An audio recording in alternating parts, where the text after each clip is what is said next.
And the Gators lost again. They'll have a losing season in 2021, 2022. I forget what the number is. It's like 4 of the last 5 seasons. And it's now official.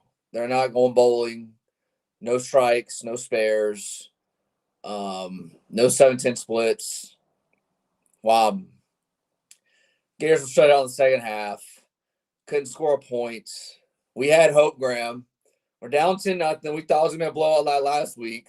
Then we go 14-10. We're like, hey, DJ Lag was, but we're actually balling right now. We actually got momentum. Our defense is actually playing. And then at the end of the day, there is a penalty that everybody's going to be talking about, that bad pass interference that somehow gets picked up when obviously the guy gets hit early. But at the end of the day, the Gators were the Gators. They didn't have enough bodies to beat a really good team. And Lacey, their running back, is a dog, went for 3 touchdowns and 200-something yards, something other. It was another Gator game, pretty much. Yeah, the pass interference, it was a bad call. Like, it was pass interference, and the refs just picked it up for whatever reason. I don't know why. But to be fair, the hands to the face in the first half that went against the Gators, they called for after the play. That was a bad call as well. Ole Miss should have had a fresh set of downs, basically going into score, and they almost for sure would have scored a touchdown. So to me, those two things kind of come out on the wash. It's 2 bad calls for the game, and for the most part, the rest of the game was officiated just fine. Absolutely not blaming officiating on why they lost. It just kind of sucks, Dylan. Like I didn't expect them to win. They honestly played better than I thought they would. They were fine. Lagway looked as good as he's looked in quite some time. I would even venture to say, man, I think if that ball doesn't get tipped, that ends up being the interception. To me, that was the play of the game. If the ball doesn't get tipped to be the interception, I felt like Florida was going to go in and score that drive, because if you watch that play, Mizell's going to catch the ball and get a first down. And they're going to be around like the 20, 25-yard line going in with some momentum, with a good drive. Who knows what happens? They at worst tied the game with a field goal. I felt like they were playing well enough on that drive that they probably would have gone in and scored a touchdown. And then, with 6 or 7 minutes left in the game, you see what happens. But that's not really neither here nor there for the Gators. I mean, Ole Miss had to win the game, so it matters to them. Like, that was effectively a playoff game for them. If they lost that game, it would have been catastrophic. But for the Gators sideline, man, like, all I really care about at this point is like some guys that I have hope in next year that I hope will stick around and believe in. I just want to see them play pretty well. Shout out TJ Abrams. Dylan, can I give TJ Abrams a shout out? Is that okay if I go ahead and do that? You mind if I mess Yeah, around? I mean, about a game he played this year, it's definitely his best game he played tonight. Well, but he didn't get in all that much, right? Like when the full slate of receivers are healthy, when Vernell Brown III's in the game, when Dallas Wilson's in the game, Eugene Wilson's in the game, he's not really seeing the field a whole lot. He's only seen the field in a couple of games. He had a big catch in the Georgia game recently, and then tonight, bro.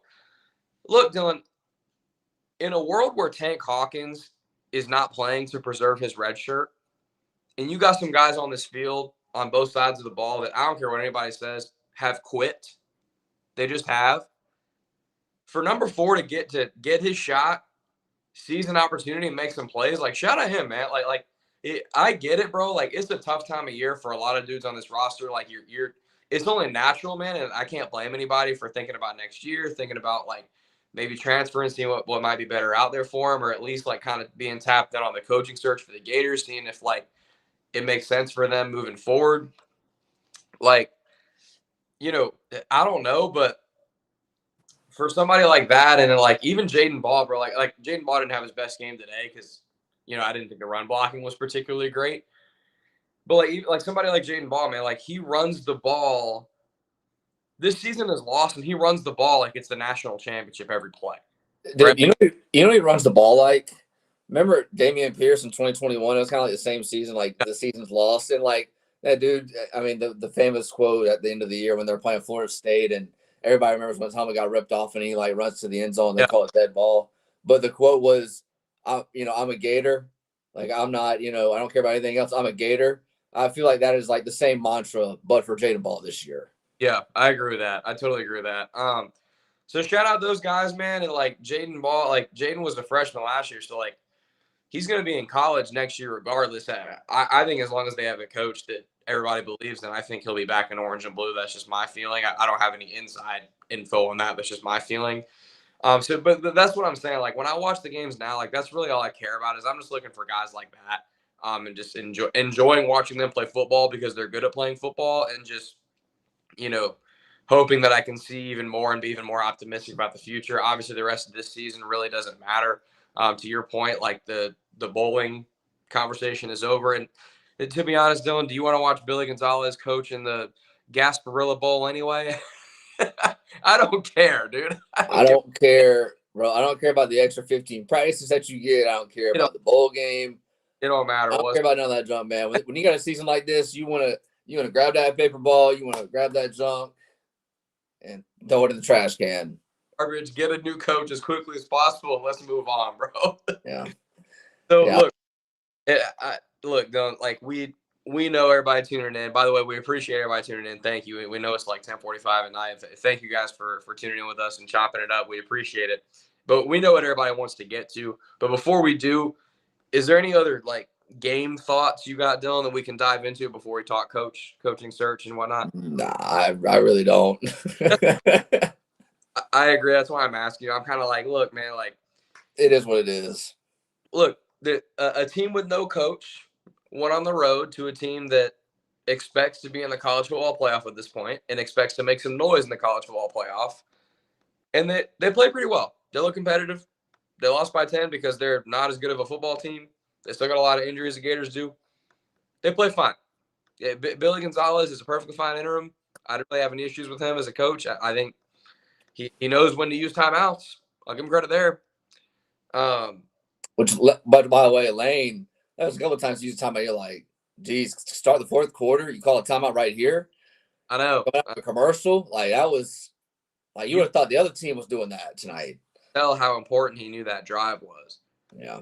It was interesting too, man. Like I know it didn't end up mattering because obviously Ole Miss kind of took full control of the game with 5-6 minutes to go, and it was more Florida needing more timeouts than Ole Miss was just running the clock out.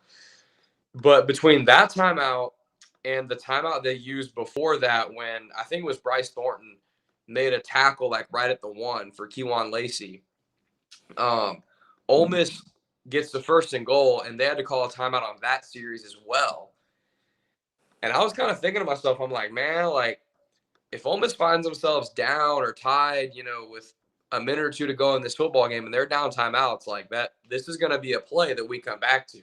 It didn't end up working out that way, but whatever, man. Florida played fine. They played much better than last week. But at this point, it's, for anybody that's upset, like I get being upset. Trust me, like Dylan, you've been to how many football games with me? You know I'm an emotional guy. When I watch games, I get upset. Like guys, I totally understand. But at the same time, man, like you got a wide receivers coach being the head coach, bro. Like with a lost season, your top 3 receivers are not playing. You got like 14 players out. What do we expect to happen here, man? Yeah.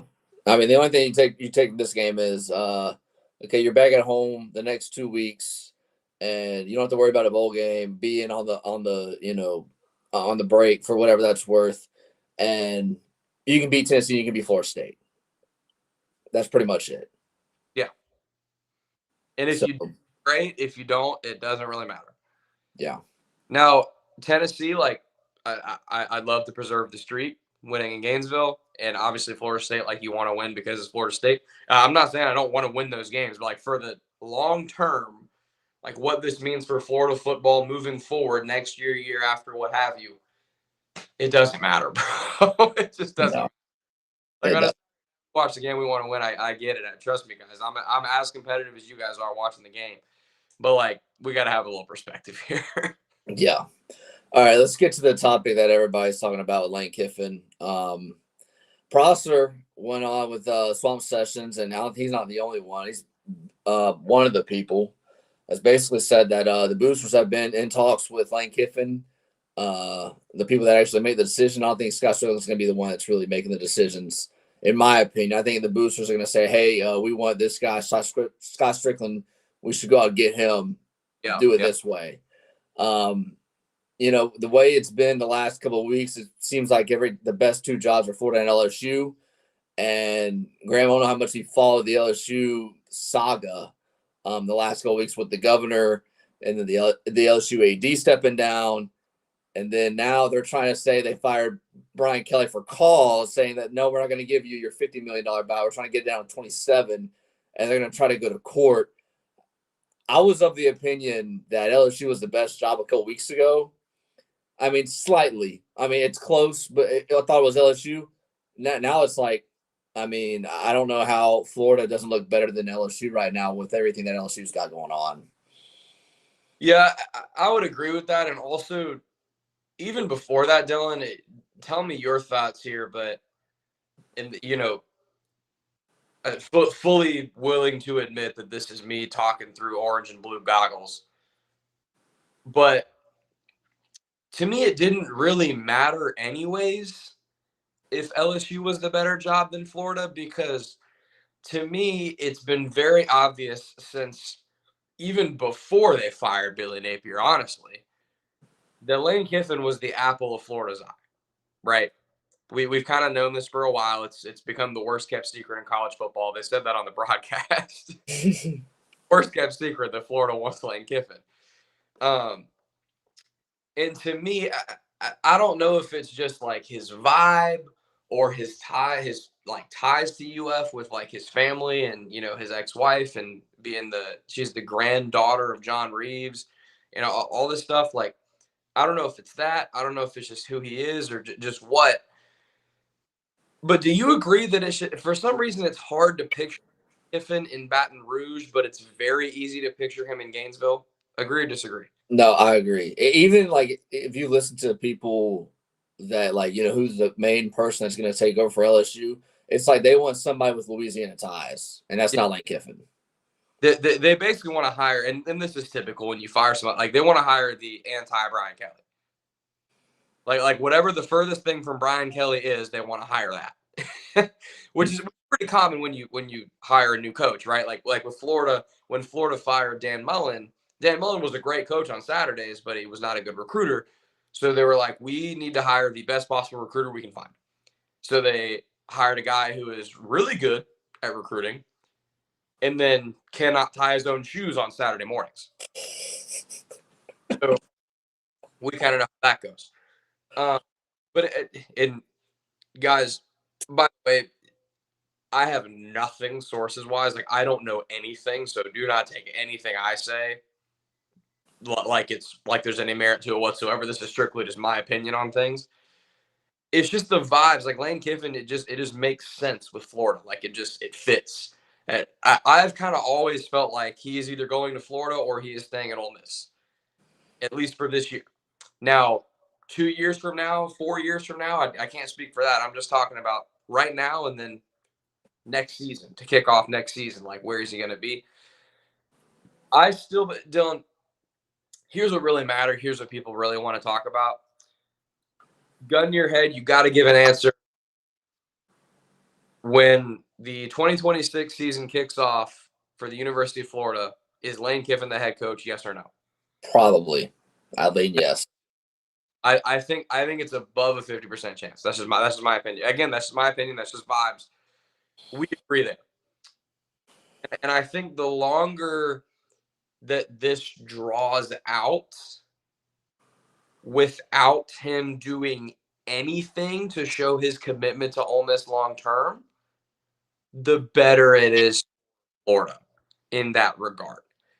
Because how come guys like Kurt Signetti and I think it was Jeff Brom at Louisville, how come those guys can commit long term to their schools and Lane Kiffin can't? I think it's also Rhett Lashley, and it's also Matt Rule at Nebraska. Matt Rule is the other guy I was thinking about. Yeah, I was missing. Like, why can those guys commit long term? Those guys, their names are in conversation for this job and that job and what have you. Because behind like the biggest Ole Miss fan of all time, like, and the person that is the most convinced that Lane Kiffin is going nowhere, even they would admit, like, we know behind the scenes that Ole Miss is they're pulling out every stop possible to get him to commit to something long term. and that has not happened. Yeah, well, Lane knows what he's doing, man. Love the trolling. Like Lagway gets benched last week, he retweets it, and then he gets asked in a presser like earlier this week, like, what do you want in a in a job in college football, and he like lists like all these things. It's like, dude, he knows how to play the game, man. He knows how to troll, go back and forth. And I don't even. I said a couple weeks ago, and I even said yesterday when I did Gator Bites on the 1010XL Gator channel that I don't think Lane Kiffin knows where he wants to go. But every day when you flip the page, I feel like he knows more and more. Like, okay, I'm probably going to be leaving, or probably I'm going to be staying, and only he knows that. And I also think too, on like something that doesn't get talked about enough in this entire conversation is like it's starting to get closer to that point where there is less time for things to happen. But dude, there's still time that could completely sway the decision one way or the other. Right? Like look, I got news for Gator fans. Okay. I know people are like worrying about if there's going to be an announcement tomorrow and da da da da da. I tend to doubt there's any type of announcement tomorrow. Regardless, Lane Kiffin is going to be Ole Miss's coach next week. And he's going to be Ole Miss's coach probably the following week when they play in the Egg Bowl. Until after that game is played, and probably the following day, like probably the Sunday after rivalry day, not much is probably going to happen. Just like not much, like the last couple of weeks, nothing but just talking has happened, right? Like we said this weeks ago. I heard Andy Staples say this on his show, who I trust a lot, and I really like his stuff quite a bit. Most people that are in the know and actually have merit to what they say on these types of things have kind of said the same thing. Like, dude, when like I think it's hard for us as Gator fans to like kind of visualize this properly because I think for us, Dylan, like for most people in our heads, Billy Napier was fired after he was fired after the USF game, right? And that was what, week 2? Yes. Okay, so in our heads, this guy was fired week 2. So the season was effectively over week 2, right? And then when they actually fired him after the Mississippi State game, that was homecoming, it was basically halfway through the season, like pretty much the halfway point. There was still half the season to play. Like what? Lane Kiffin's going to leave his job in the middle of the year and just come finish the season with the Gators? Like, of course he's not going to do that. So it's like, for us, like I understand. Like I'm the same way. Like we're impatient. Like I'm doing the same thing, man. I'm refreshing Twitter, like hoping there's some type of bombshell going on. That's just not going to happen until at least the end of the season. And I personally think with Lane Kiffin, assuming they make the playoffs at this point, which is almost a foregone conclusion, they will, unless they just drop a terrible game to Mississippi State. If he were to leave, which I think he still would, I don't think it would be until after they finish their season in the playoff. Dylan, you agree or disagree? Yeah, no, I agree with you. I'm looking right now. So Georgia's going to go on and beat Texas pretty good. They're up 35-10 with about 3 minutes left in the game. So Georgia, they don't play any more conference games, and they got the head-to-head over Ole Miss. And then A&M somehow, some way, found a way to beat South Carolina in the second half. I don't know if you saw any of the game. Was it 30-3 at half? Mm-hmm. How does South Carolina blow that game, bro? Because you don't score, and then A&M's like, well, A&M kept moving the ball the whole damn game, but they couldn't. They couldn't put the ball in the end zone. They missed a couple field goals. They finally put it together. So it looks like, and then A&M didn't play Missouri this year. So A&M has one SEC game left. So it looks like it's going to be A&M and Georgia, I think, in the SEC title. So then Ole Miss won't get one of those that first round bye, and they'll probably get a home playoff game. They're going to play a tough game. They might play against Texas A&M in that first round playoff game. One thing too, I'll add to everything that you're saying. I know a lot of people, like myself included, look at the odds to be the next head coach. And Lane Kiffin right now is like minus 300, which is pretty decent. I mean, you got to put down $300 to win 100. Lane Kiffin is the top person for Florida, obviously. He's a top person to be the New York Giants head coach. I guess because of the Jackson Dart connection, which I don't think anybody really sees happening, but that's still way early for them. He's like second for LSU, and I'm sure if Ole Miss, if someone were to put out odds for the Ole Miss coaching job next year, Lincoln will be on the top. And nobody knows, man. Like I remember a couple of days ago, Peter Burns put out a bunch of odds from right after the season, whenever all the coaches got hired in 2021. It was like Florida, USC, LSU, and like Billy Napier was leading candidate for Tennessee. Lincoln Riley wasn't even like in the top 10 for USC, or for USC. Billy Napier was the top for Tennessee, and then I forget what LSU was like. I don't think Brian Kelly was even on the list. So it means something, but it doesn't mean everything. But I do agree that I think Lane Kiffin, he's the favorite, and I don't know, man. It's going to be his decision because it's going to come down to what he wants. Does he think that he's going to win a national title at Ole Miss, or is he just content with being at Ole Miss and doing what's doing? Or, do you want all the pressure and, saying that I'm going to win a national title at Florida? Yeah. Here's where I get a little worried, Dylan, at this point. It's pretty obvious that Florida's putting all their eggs in the Lane Kiffin basket, which is not necessarily a bad thing. You and I have pounded the table for Lane Kiffin on this show for, 2 years now? But we've wanted him for some time. So I'm not even knocking that he'd be my first choice. But, man, if they don't get him, I'm a little bit worried about how they're going to steer the ship afterwards. Because, it looks like James Franklin is all but going to Virginia Tech at this point. He would obviously be a big candidate if he were still available, but I don't think he's going to be by the time Florida gets around to actually putting pen to paper with somebody. And if you don't get Lane, man, the pool of candidates changes dramatically at that point. Kurt Cignetti's already signed the deal, to your point. Matt Rule's already signed the deal, and it's not like Matt Rule would have been somebody they went for, but you get the point of what I'm saying. Like, number 2 is going to be Drinkwitz. You think so? Yeah. Your thoughts? I wouldn't care for it. Would you hate it, or would you just be like, eh? I just wouldn't care for it. I'd just be like, man, like how do you like this guy? Wow. Like, like how do you like this restaurant? It's all right. I'm not a big Drinkwitz guy personally. I think a lot of it just has to do with the fact that he has one of the most punchable faces I've ever seen in my life. So it might not be like a thing. It's just like, bro, like I just look at that guy and I'm like, I just don't like you, dude. I just don't like you at all. So, but if you went to Florida, I would change my tune pretty quickly, obviously.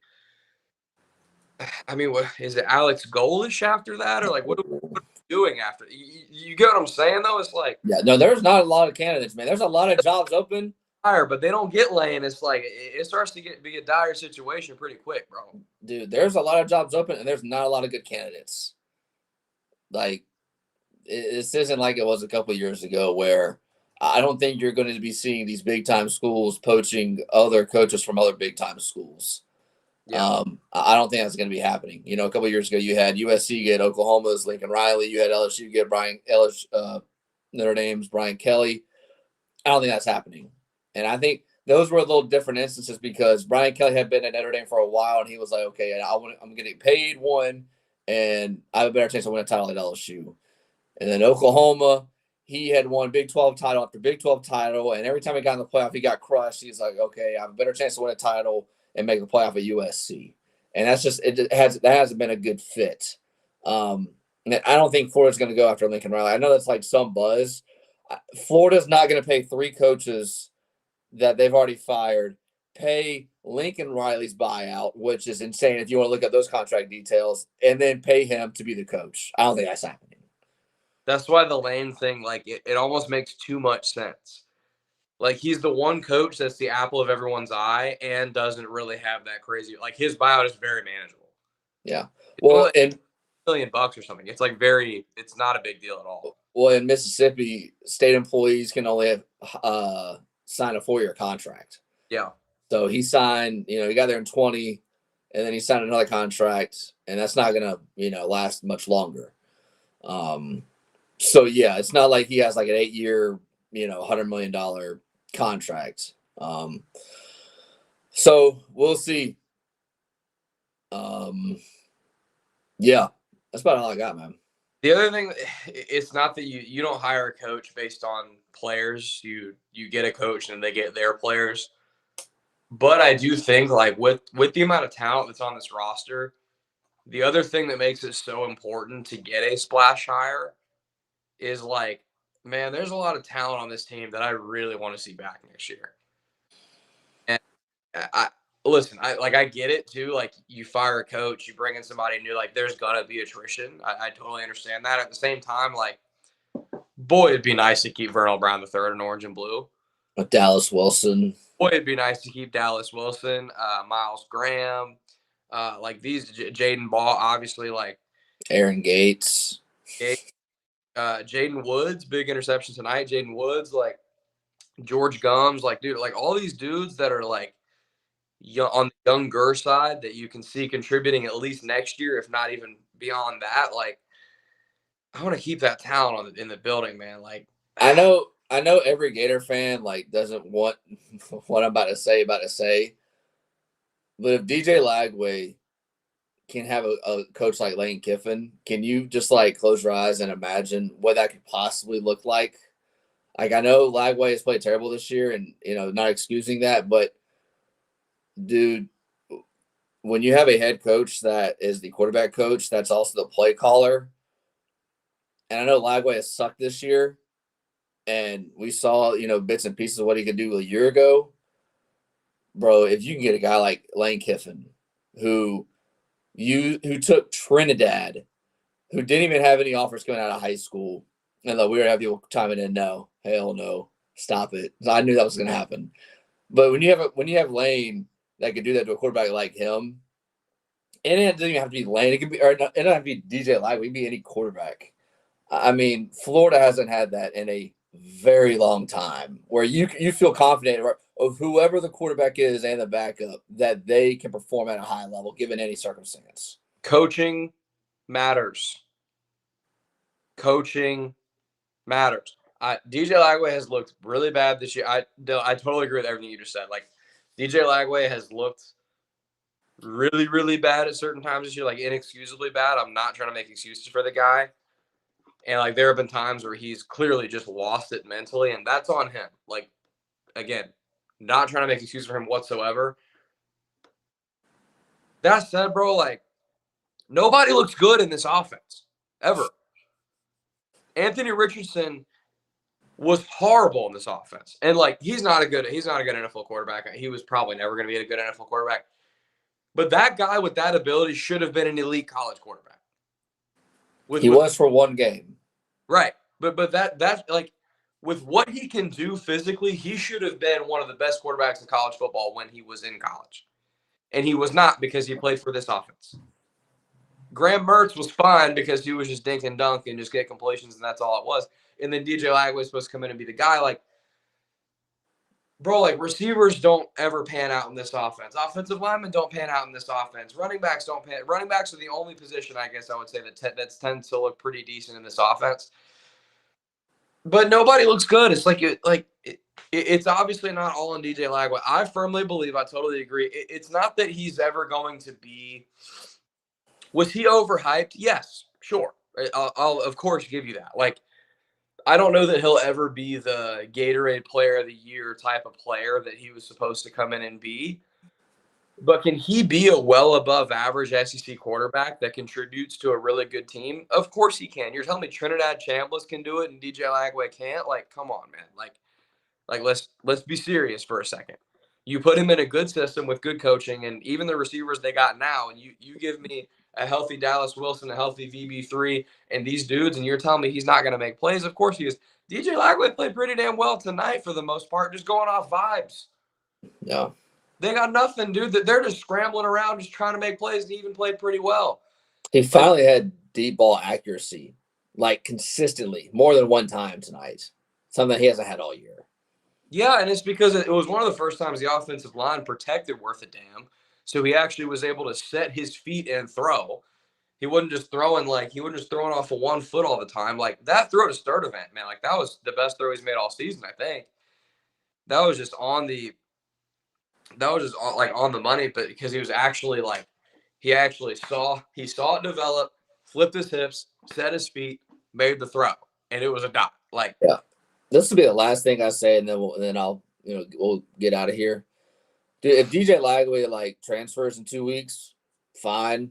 If he wants to stay, that's fine too. Like I'm not like totally like he needs to go and like he sucks. If he wants to, cool. If he wants to stay, that's cool too. I agree with that, and if he does stay, I will say to the defensive people like in the comments, I know a lot of people are like just done with it, and I understand. I totally understand people feeling that way. I will say even if he does stick around, and this would maybe honestly maybe deter him from sticking around, because I'm sure you're going to agree with me on this. Though, like whether it's Tramel Jones or somebody else, even if he sticks around, you've got to bring somebody else in from the portal probably No, that 100%. That's not probably. That is, you have to. that you legitimately feel like will at the very least push him for the starting job and be a legitimate contender to start on opening day, and then you go from there. But you can't put all your everybody hear Dylan and I correctly. We are not advocating you put all your eggs in the DJ Lagway basket next year. We are simply saying that if he does stick around next year and you put him in a good offense, we would be open to seeing what happens. That doesn't mean if Lane Kiffin wants to come in and get his own portal QB, we're going to be against that. Obviously, we would support that. But I think most people would probably hopefully understand what we're trying to say here, because I totally get what you were saying earlier, and I totally agree. Yeah. All right, Graham. Florida lost again. Hopefully they can beat Tennessee next week. Hopefully it's not a damn 7 o'clock, 8 o'clock kick. Hopefully they just throw that thing on like CW at 3:30, and we can just not have to stay up till freaking midnight to do one of these podcasts because like, it's too much. I don't think I've seen next week with Florida Tennessee. Yeah, they still haven't put it out yet. So all right. Jalen Jones, you remember we have Will Griffin coming in, right? Like, Yeah, sure, he ain't playing, dog. sure. It's also November with 2 weeks left in the season, and Florida's got to go get a new coach. So, like, him even coming, I would put as a toss up right now. I know he said he's committed to Florida, but like, who knows how that works? And then look, like, again, do you want to put your eggs in the freshman quarterback basket? Like, no, you got to go get a portal quarterback and see what happens. Yeah. I've seen him. He has looked good. I think it's from Tampa, I believe. Who's the high school guy that Florida's committed from Tampa? That's Griffin. That's what Griffin. Okay, that's what I thought. Yeah. Anyway, all right. We'll see y'all and next Saturday.